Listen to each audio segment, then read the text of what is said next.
This morning's attack on Bourbon Street is shining a light on safety and security measures. Also, how can other areas like Wisconsin learn from this tragedy? Our Durante Matthews in our newsroom after speaking with a security expert. Durante, what do you have to say? Well, Benny Kim, this security expert called this act both evil and intentional. He also says it looks like it's becoming a sign of the times, unfortunately, and planning and prevention are key factors for safety.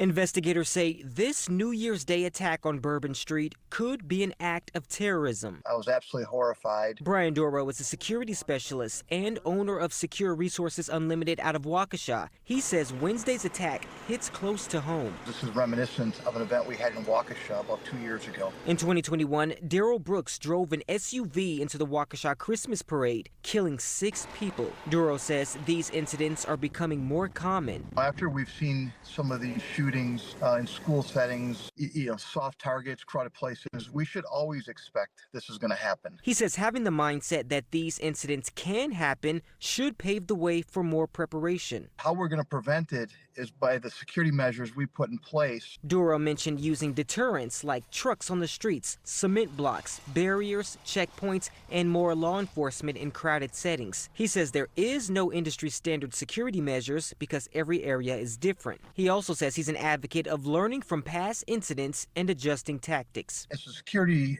expert, I always look for improvement in areas. Dorow says the trauma of these attacks can also have psychological impacts, like being scared of going out into crowds. But he says he recommends people be resilient rather than live in fear. Let's just try to prevent it, but let's not give up our pastime, our way of, we like having fun. And I also reached out to Milwaukee police on this topic, and they tell me MPD is always evaluating its operational and safety plans. Reporting live in the newsroom, Durante Matthews, Fox 6 News. Durante, thanks. We've only begun to scratch the surface of all the information that's been coming in over the last few hours.